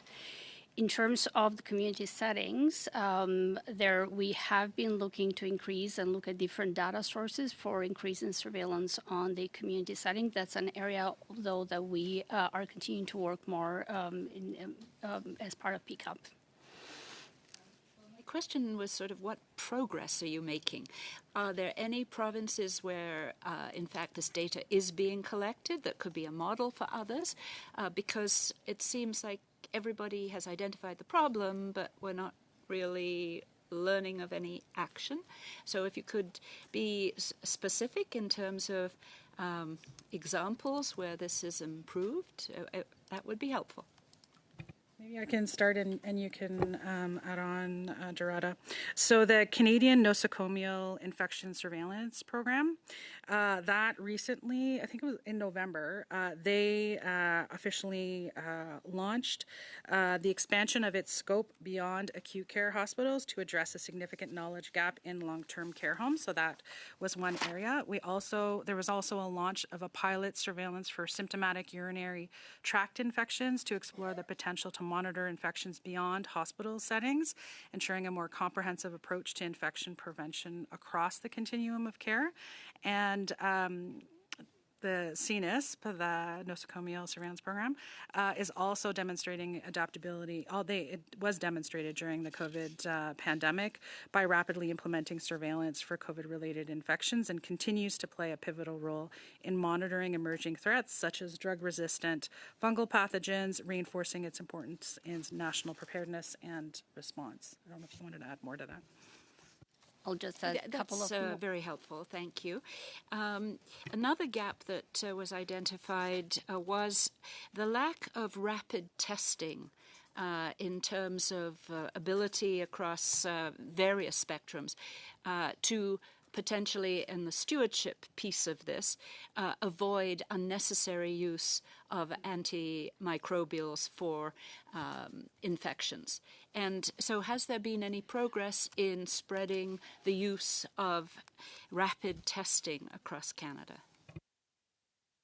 Yeah, thank you very much for that question. And we are, this has been an issue that has been raised at the federal, provincial, and territorial table. In terms of specific, so our role at the federal level of convening our provincial and territorial partners, we certainly have exercised in this space, but ultimately it's the provinces and territories that make the decisions around rapid testing and the degree to which it's available, but certainly we're doing everything we can to mobilize that knowledge and shine a light on best practices across the country.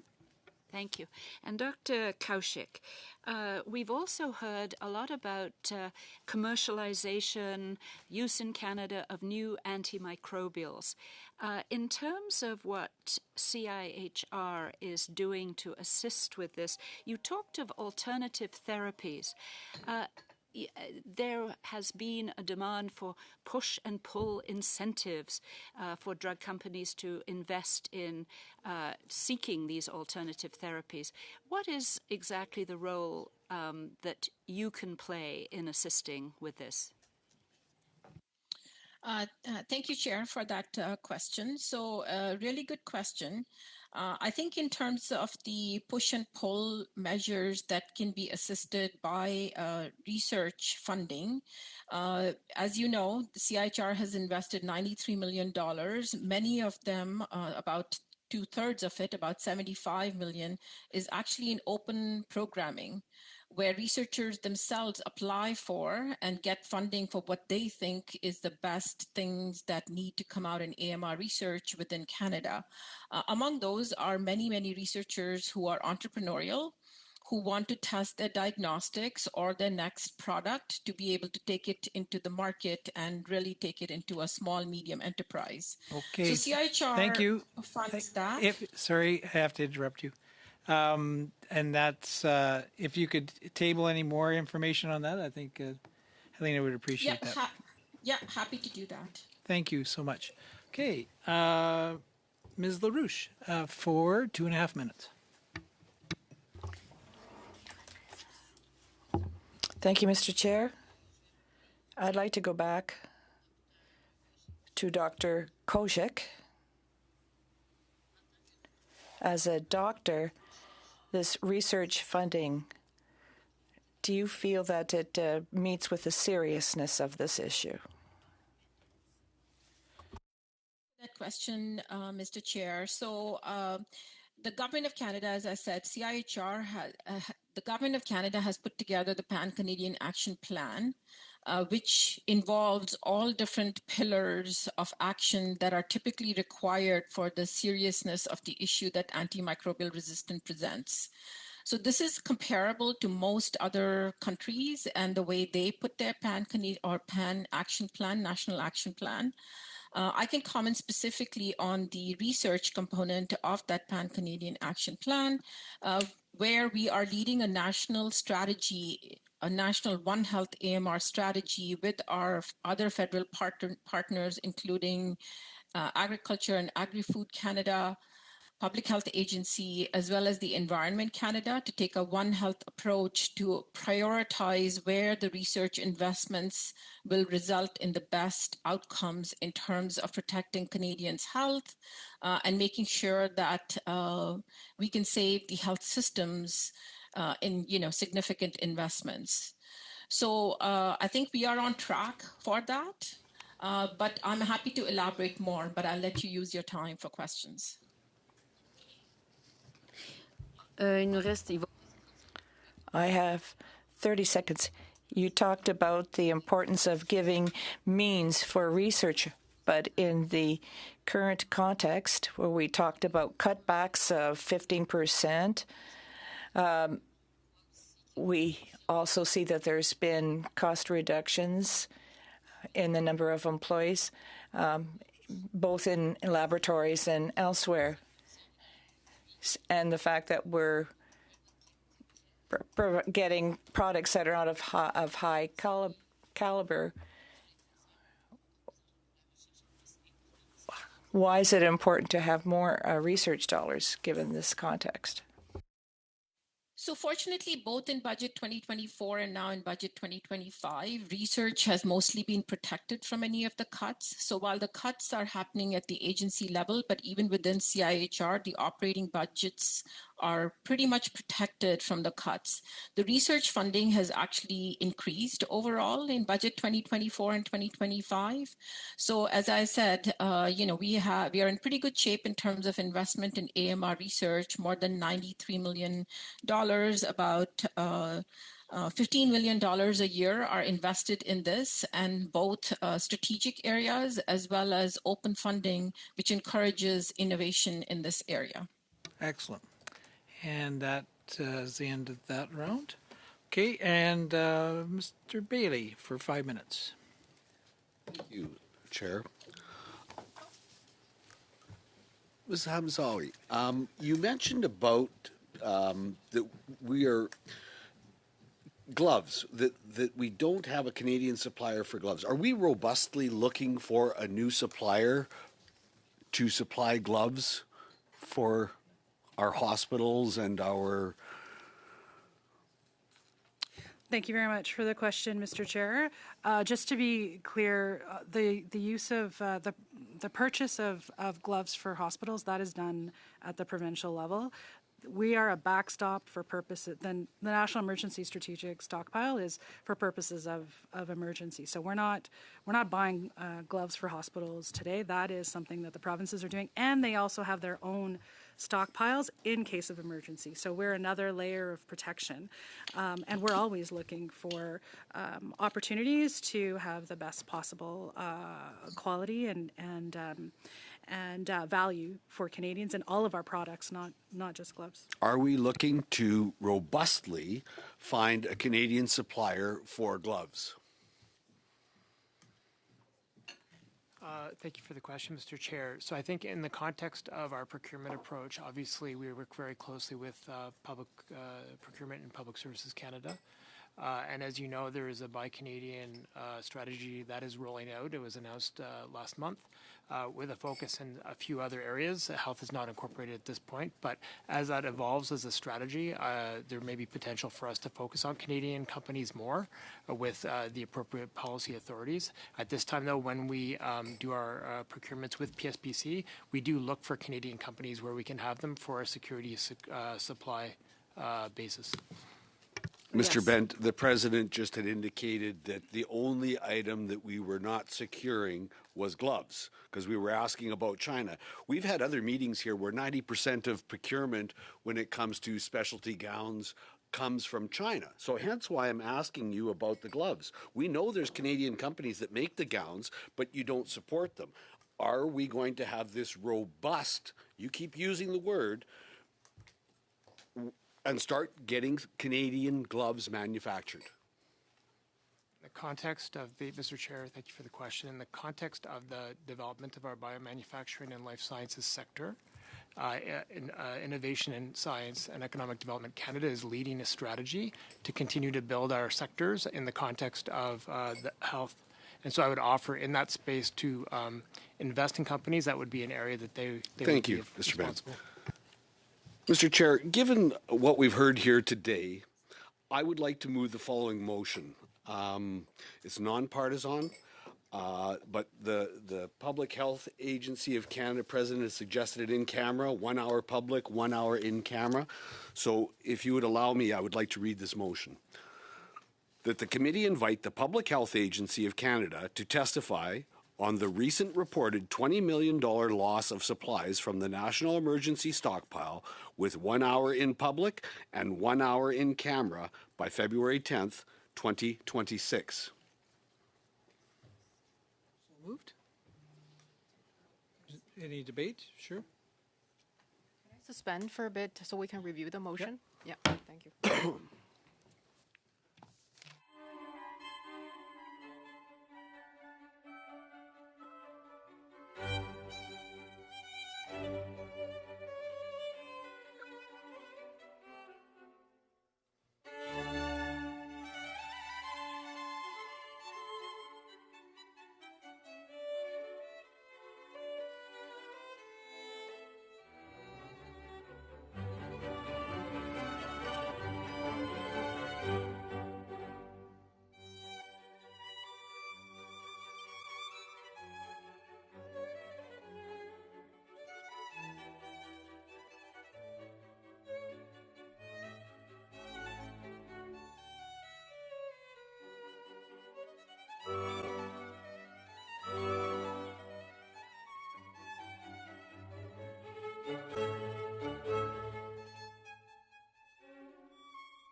Mr. Bailey, we're at discussing your motion, so if you could repeat it, please.